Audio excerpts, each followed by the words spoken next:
Recent గా మనకు news లో చాలా విషయాలు చూస్తూ ఉన్నాం. అందులో మనకు కోల్కతా ఇన్సిడెంట్ అయితేనేమి, కోల్కతాలో రీసెంట్ గా జరిగిన రేప్ అటెంప్ట్ అయితేనేమి, దాంతో పాటు రీసెంట్ గా మనకు 9th 10th క్లాస్ చదువుతున్నటువంటి ఒక అమ్మాయి ఇన్స్టాగ్రామ్ లో పరిచయమైన ఒక వ్యక్తి కోసం సొంత తల్లిని మక్కు పెట్టిన విషయం అయితే ఏంటి, దాంతో పాటు కొత్తగా మనం చూస్తున్నటువంటి దంపతులను భర్తను భార్య ఎలా చంపుకుంటున్న విషయాల పట్ల చూస్తే ఘోరాతి ఘోరమైన క్రైమ్స్ రేటు ఎంత నానుడిగా ఉందో మనం చూస్తున్నాం. అయితే ఇంత భయంకరమైన చర్యలకు ఎందుకు రోజు రోజుకి ఇంత దిగజారిపోతున్నారు?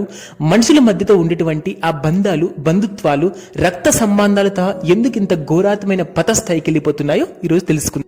అందుతున్నటువంటి క్రైమ్స్ రేట్ యొక్క రిపోర్ట్స్ ప్రకారం ఈ crimes majority category middle class families and poor families లో ఎక్కువ క్రైమ్ కి పాల్పడుతున్నారు. ఎందుకంటే మనకు ఈ యొక్క పూర్ అండ్ మిడిల్ క్లాస్ లో పేరెంట్స్ యొక్క ఇన్వాల్వ్మెంట్ చాలా తక్కువగా ఉంటుంది. అంటే పిల్లలు ఏం చేస్తున్న అంశం పేరెంట్స్ ఎక్కడ కూడా ఆలోచించరు. అంటే వాళ్లకు ప్రజెంట్ ఉన్న టెక్నాలజీ పట్ల అవగాహన లేకపోవడం, present poor and middle class లో ఉన్నటువంటి పేరెంట్స్ చదువుకోలేకపోవడం వల్ల పిల్లలు బాగానే ఉన్నారులే అని ఒక అపోహలో ఉండి వాళ్ళ మీద ఒక కన్ను వేయలేకపోవడం వల్ల వాళ్ళు క్రమశిక్షణ లేక పక్క తప్పుదారి పట్టిపోయి లాస్ట్ కి వాళ్ళకు తెలియకుండానే ఒక క్రైమ్ రేటుగా చేసి వాళ్ళు దొరికిపోతున్నారు. దీనివల్ల నేడు ఈ మధ్యతరగతి ఫ్యామిలీ అండ్ పూర్ ఫ్యామిలీస్ ఎంత సఫర్ అవుతున్న విషయం మనం క్రైమ్స్ లో చూస్తే అర్థమవుతుంది. కానీ ఇటువంటి వాళ్ళు ఎందుకు క్రైమ్ కి పాల్పడుతున్నారు? మరి క్రైమ్ కి పాల్పడుతున్నారంటే వాళ్ళ లోపల వచ్చే అటువంటి కోరికలు,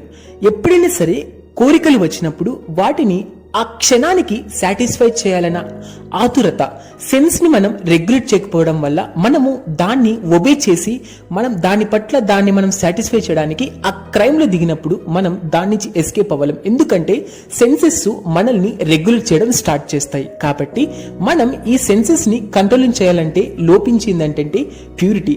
ప్రజెంట్ మనకు సొసైటీలో ఎక్కడ కూడా ప్యూరిటీ అనేది అస్సలకి కనపడదు. ఎందుకు కనపడదు? ఇన్ కేస్ ఉండాలి అన్నా సరే మనకు జనరల్ గా బురదలో మనం ఒక రాయి వేసినా సరే ఆ రాయికి బురద అంటుతుంది తప్ప రాయి వల్ల ప్యూర్ గా ఉన్నా ఏమి ప్రయోజనం ఉండదు. కానీ అదే మనం మన యొక్క ప్యూరిటీని ఒక బాటిల్ మాదిరి క్యాచప్ చేసి పెట్టి మన ప్యూరిటీని లాక్ చేసి పెడితే ఈవెన్ మనం బురదలో ఉన్నా సరే, అంటే ఒక వాటర్ బాటిల్ బురదలో వేసినా సరే ఆ బురద అనేది బాటిల్ కి బయట అంటవచ్చు తప్ప లోపల ఉన్న వాటర్ కి ఏమి కాదు. అంటే అలాగే మనలో సెన్సెస్ ని రెగ్యులేట్ చేసుకున్నప్పుడు ఆ క్షణం ఆ విధమైనటువంటి కోరికని మనం తొక్కి పట్టినప్పుడు అట్లాంటి వాటిని మనం రెగ్యులేట్ చేయొచ్చు. అది ఎలానో చూద్దాం. అకార్డింగ్ టు నేచర్ ప్రకారం మనం మన యొక్క బాడీని, మన యొక్క ఆనందాన్ని కంటిన్యూస్ గా ఎగ్జిస్టెన్స్ లో ఉండాలి.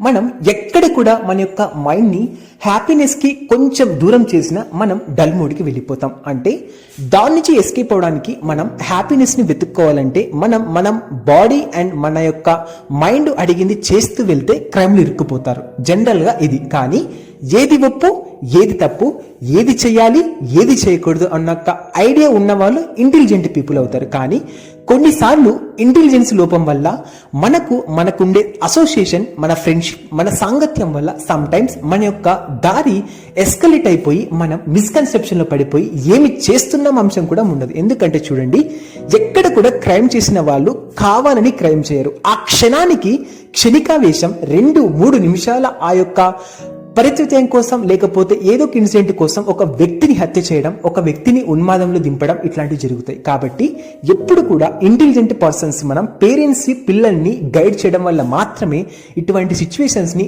రాబోయే రోగాల నుంచి, రాబోయే సిచ్యువేషన్స్ నుంచి, రాబోయే ఉపద్రవాల నుంచి రక్షించవచ్చు. మరి అటువంటిది మనం హ్యాపీనెస్ ని తీసుకోవాలంటే ఎటు నుంచి హ్యాపీనెస్ తీసుకోవాలి?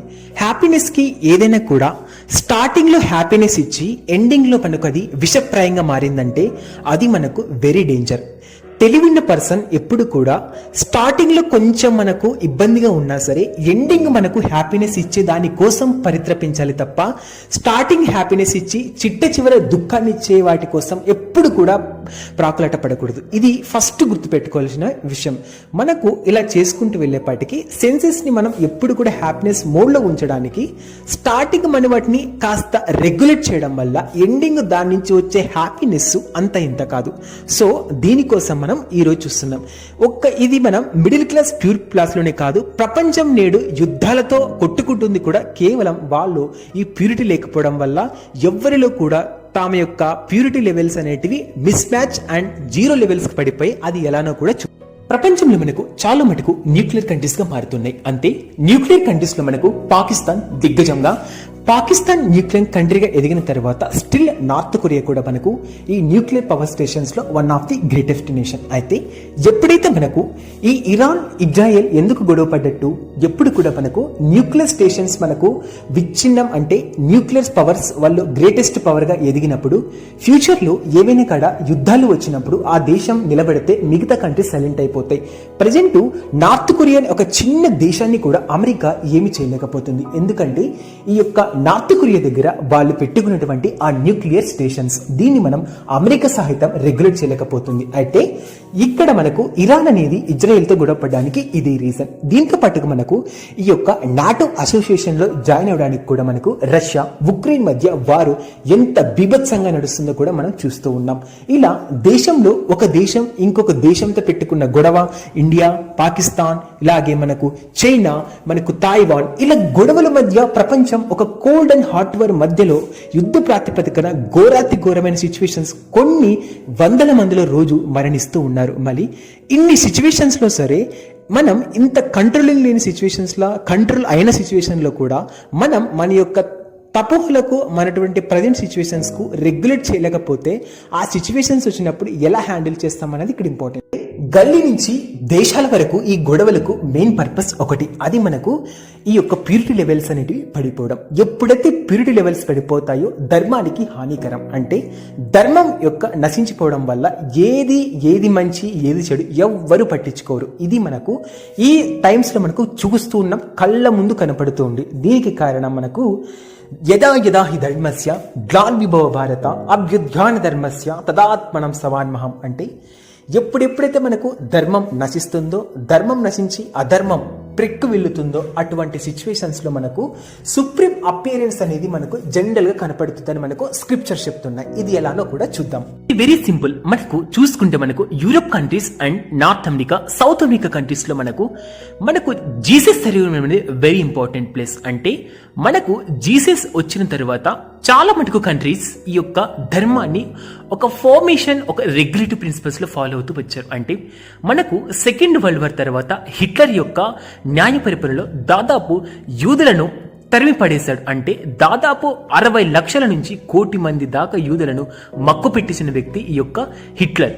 అంటే ధర్మాన్ని ఎప్పుడైతే పెకిలించి పడేశాడో ఆటోమేటిక్ గా ఈ ఉగ్రవాదులు, ఈ ఉగ్ర దేశాలు, ఈ యొక్క వార్లు అప్పటి నుంచి ఇప్పటి వరకు జరుగుతూనే ఉన్నాయి. మెయిన్ పర్పస్ ఇక్కడ తెలుసుకోవాల్సింది ఏంటంటే మనకు ఎప్పుడైనా సరే ధర్మం ఎక్కడైతే ఈ ప్లేస్ లో అయితే నశించిపోతుందో ఎగ్జాక్ట్ ఆ లొకేషన్స్ లో సుప్రీం మనకు అపిరెన్స్ అవ్వడానికి ఎవరినో ఒకరిని ఖచ్చితంగా అక్కడికి పంపిస్తాడు. మనం జీసస్ కృష్ణ తీసుకున్న ఇలానే కనపడుతుంది. మనకు అదే సిచ్యువేషన్స్ లో మనకు అరబ్బీ నేషన్స్ లో కూడా ఒకానొక శైలిలో మనకు ఎక్కడ కూడా ధర్మం లేకుండా అధర్మాన్ని ప్రెక్కు వెళ్ళాడినప్పుడు సుప్రీం ఖచ్చితంగా అబెరెన్స్ అవుతాడు. అది మనకు మహమ్మద్ యొక్క రూపంలో వచ్చాడు. మహమ్మద్ రూపంని తన యొక్క మహమ్మద్ నుంచి మెసెంజర్ గా ప్రపంచానికి శాంతిని బోధించిన సుప్రీం ఎక్కడ?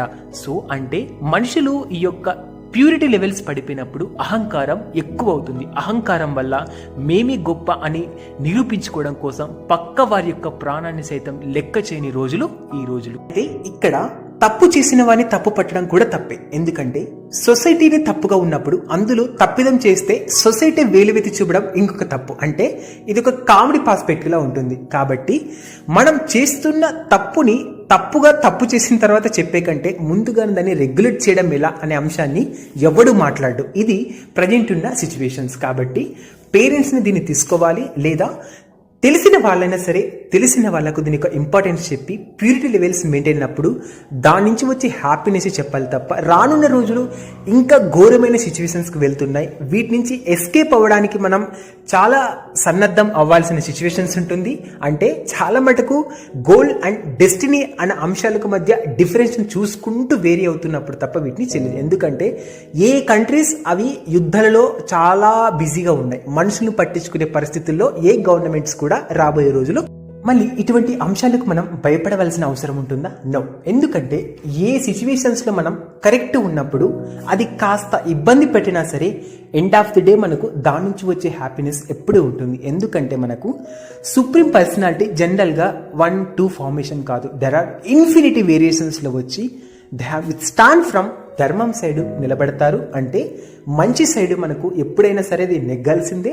ఏదో టెంపరీ 50 years 60 years హ్యాపీనెస్ కోసం మనం ప్రొలాంగ్ చేస్తూ అధర్మంగా ఉండే కంటే కాస్త సమయమైనా సరే ఉన్నన్ని రోజులైనా సరే కరెక్ట్ హ్యాపీనెస్తో ఉన్నప్పుడు వచ్చి దాని నుంచి వచ్చి ఆ ఎగ్జైట్మెంట్ ఎంతోజం వేరే లెవెల్. అంటే supreme heart will appeared in infinity format, ఏదో 1-2 ఫార్మేషన్లో కాదు. స్టిల్ నౌ అధర్మం నశించినప్పుడు they can come and it will to regulate. No more worry. If you have maintained the purity levels, nobody can do and which touch him. That is thing for the supreme.